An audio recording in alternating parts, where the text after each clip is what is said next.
परीक्षा के बाद में आप भी परीक्षा हॉल से इसी अंदाज में बाहर आना चाहते हो ना, तो मेरे द्वारा बताए गए इन सभी 4-4 अंक वाले क्वेश्चन के आंसर को अभी की अभी जरूर याद कर लो, क्योंकि देखो हमें पता है कि आपकी कक्षा 12 राजनीति शास्त्र विषय के पेपर में इन सभी के सभी क्वेश्चन को जरूर छाप दिया गया है। तो देखो आज हम यहाँ पर देखेंगे कक्षा 12 के लिए आपके राजनीति शास्त्र विषय के ऐसे क्वेश्चन जो कि प्यारे बच्चों आपके 4-4 अंक के हैं।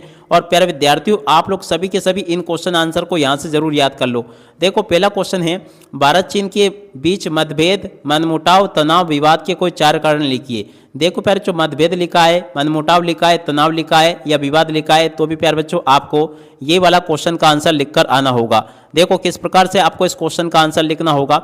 देखो पहला पॉइंट है सीमा विवाद, दूसरा पॉइंट है तिब्बत मुद्दा, और तीसरा पॉइंट है पाकिस्तान के साथ चीन का गठजोड़, और चौथा पॉइंट है प्यारे बच्चों देखो चीन की आक्रामक आर्थिक और सैनिक नीति। ठीक है, इस प्रकार से आप लोग यहाँ से इसको देख लें और पूरा का पूरा इसको अच्छे प्रकार से याद कर लो। ये प्यारे बच्चों मैंने पूरा का पूरा आपको इसका उत्तर बता दिया। दूसरा प्रश्न प्यारे बच्चों ये दे रखा है, भारत की गुटनिरपेक्षता की नीति की विशेषता आपको बतानी है। तो देखो पहली नीति क्या है, 2 महाशक्तियों से दूरी, स्वतंत्र विदेश नीति, और उसके बाद में देखो अंतर्राष्ट्रीय शांति और सहयोग का समर्थन। ठीक है, इस प्रकार से आप लोग इसको देख लें। आगे लिखा है न्याय संगत विश्व व्यवस्था का पक्षाधार, और उसके बाद में देखो अगला प्रश्न लिखा है सिक्किम का विलय कैसे हुआ समझाइए। तो देखिएगा प्यारे बच्चों, यहाँ से आप लोग इस क्वेश्चन के उत्तर को देख ले। सिक्किम का भारत में विलय कैसे हुआ, पृष्ठभूमि ये लिखी है, विलय की प्रक्रिया लिखी है, जनमत संग्रह, और उसके बाद में देखो परिणाम। ठीक है ना, ऐसे प्यारे बच्चों आप लोग यहाँ से इनको देख लें और अच्छे प्रकार से पूरा का पूरा याद कर लेना। और उसके बाद में देखो अगला प्रश्न ये लिखा है पूर्वोत्तर राज्यों की 4 प्रमुख क्षेत्रीय आकांक्षाएं आपको लिखकर आनी है।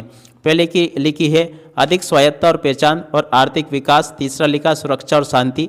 इस प्रकार से आप लोग यहाँ से इनको देख लें और पूरा का पूरा इसको अच्छे प्रकार से याद कर लेना, क्योंकि देखो जैसे क्वेश्चन मैं आपको बता रहा हूँ ना, ठीक वैसे के वैसे क्वेश्चन आपके पेपर में परीक्षा में आपको देखने को मिलेंगे।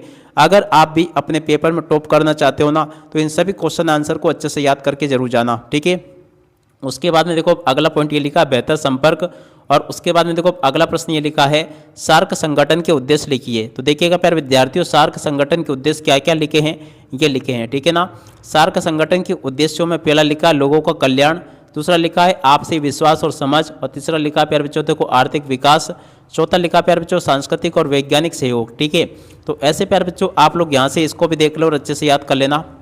और उसके बाद में देखो यहाँ पर आपको दे रखा है दक्षिण एशिया की किन्हीं 4 विशेषताओं को आपको लिखकर आना है। तो देखिएगा प्यारे बच्चों, दक्षिण एशिया की 4 विशेषताएं कौन कौन सी लिखी है, भौगोलिक और भाषाई विविधता लिखी है, जनसंख्या घनत्व वाला पॉइंट यहाँ से देख लें, और उसके बाद में देखो विकासशील अर्थव्यवस्था वाले पॉइंट को यहाँ से देख लें, सांस्कृतिक और धार्मिक विविधता वाले पॉइंट को यहाँ से देख लें, ये मैंने बता दिया।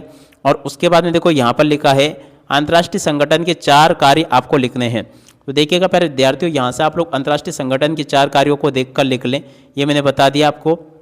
और उसके बाद में देखो यहाँ पर लिखा है संघर्षों को रोकने में शांति स्थापित करना, पहला पॉइंट ये होगा आपका। दूसरा पॉइंट प्यारे विद्यार्थियों ये लिखा है मानवीय सहायता प्रदान करना, तीसरा पॉइंट लिखा है आर्थिक विकास और सहयोग को बढ़ावा देना, और चौथा पॉइंट लिखा है अंतर्राष्ट्रीय कानून और मानव अधिकारों को बढ़ावा देना। ठीक है, उसके बाद में देखो अगला प्रश्न ये लिखा है संयुक्त राष्ट्र संघ के कोई 4 कार्य प्यारे बच्चों आपको लिखने हैं। तो देखिएगा प्यारे विद्यार्थियों, संयुक्त राष्ट्र संघ के 4 कार्य यहाँ से देख कर लिख दे, मैंने बता दिया आपको। ठीक है, पहला प्यारे बच्चों ये लिखा है अंतर्राष्ट्रीय शांति और सुरक्षा बनाए रखना, दूसरा लिखा मानवाधिकारों की रक्षा करना, तीसरा लिखा सामाजिक और आर्थिक विकास को बढ़ावा देना, चौथा लिखा मानवीय सहायता प्रदान करना। ठीक है, ऐसे प्यारे बच्चों आप लोग यहाँ से इनको देख लें और पूरा का पूरा याद कर लें। और उसके बाद में देखो अगला पॉइंट ये लिखा है दक्षिण एशिया के विकास में सार्क देशों के योगदान को समझाइए। तो देखिएगा प्यारे विद्यार्थियों, दक्षिण एशिया के विकास में सार्क देशों के योगदान को यहाँ से देख लें आप लोग, और पूरा का पूरा इसको अच्छी प्रकार से समझ ले, बता दिया मैंने आपको। और अब अगला पॉइंट ये लिखा है अलगवादी आंदोलन देश के विकास में बाधक कैसे हैं। तो देखिएगा प्यारे विद्यार्थियों, यहाँ से आप लोग इसको देख लें और पूरा का पूरा अच्छे से याद कर लेना। यहाँ पर प्यारे विद्यार्थियों मेरे द्वारा बता दिया गया कि अलगवादी आंदोलन देश के विकास में बाधक कैसे हैं।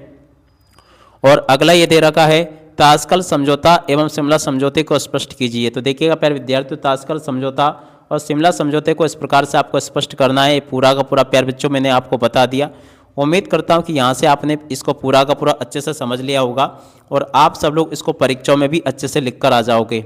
ठीक है, और अब अगला प्रश्न प्यारे बच्चों ये दे रखा है भारत और बांग्लादेश के मध्य मतभेदों, मनमुटाव, तनाव, विवाद के प्रमुख कारण कौन कौन से हैं।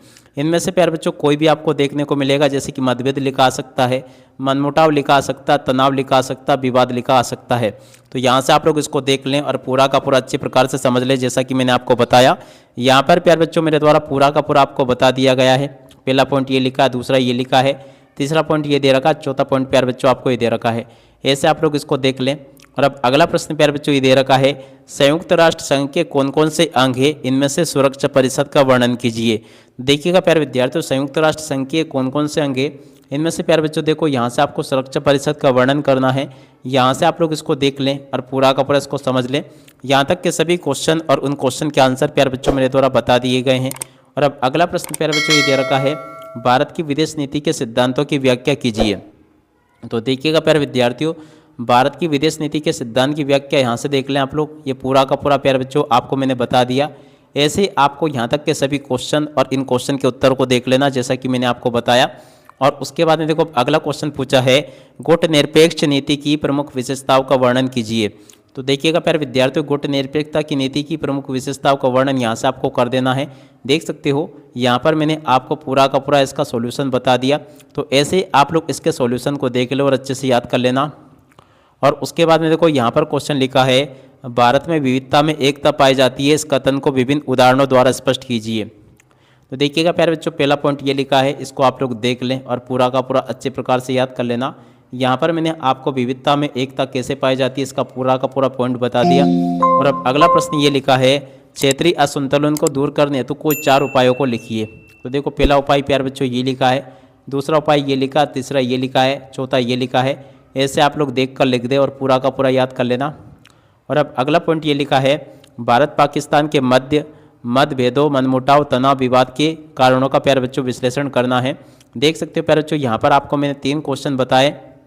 एक तो भारत पाकिस्तान, दूसरा बताया मैंने आपको भारत चीन, और तीसरा बताया आपको मैंने भारत बांग्लादेश। इन तीनों में से प्यारे बच्चों एक क्वेश्चन पक्का आपके पेपर में छप चुका है। तीनों को आप लोग अच्छे से याद करके जाना। देखो प्यारे बच्चों, भारत और पाकिस्तान के बीच में कौन कौन से कारण है, तो देखो कश्मीर विवाद, सीमा पर संघर्ष, तीसरा प्यारे बच्चों देखो आतंकवाद, और चौथा आपका जल व्यापार एवं राजनीतिक मुद्दे। तो देखो इस प्रकार से आप लोग देख कर जाना। अगला प्यारे बच्चों पूछा है, नेपाल में लोकतंत्र कैसे स्थापित हुआ, विस्तार पूर्वक समझाइए। तो देखिएगा प्यारे विद्यार्थियों, यहाँ से आप लोग देख लें कि नेपाल में राजतंत्र कैसे स्थापित हुआ। पूरा का पूरा प्यारे बच्चों मैंने आपको सॉल्यूशन बता दिया इसका।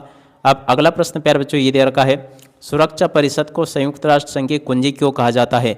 100% प्यारे बच्चों आपके पेपर में आने वाला क्वेश्चन मेरे द्वारा यहाँ से आपको बता दिया गया है। इसको आप लोग याद करके जाना। और अब अगला प्रश्न ये लिखा है, विश्व स्वास्थ्य संगठन WHO के कार्यों का विस्तार से वर्णन आपको करना है। तो देखो प्यारे बच्चों, इस क्वेश्चन के उत्तर को भी आप लोग देख कर जाना। ये पूरा का पूरा प्यारे विद्यार्थियों आपको मेरे द्वारा क्वेश्चन का आंसर बता दिया गया है। इस प्रकार से प्यारे बच्चों जो क्वेश्चन मैंने बताया ना, इन सभी के सभी क्वेश्चन के आंसर को आप लोग अच्छे से याद करके जाना। और इसके बाद में देखो, अगर आप लोग इस PDF को पाना चाहते हो ना, इस वेबसाइट पे आपको चले जाना है। यहाँ पर मैंने आप सबको इस PDF को उपलब्ध करवा दिया है। अब इसी के साथ में इस वीडियो को यहीं पर पूरा करते हैं। नमस्कार, जय हिंद, जय भारत।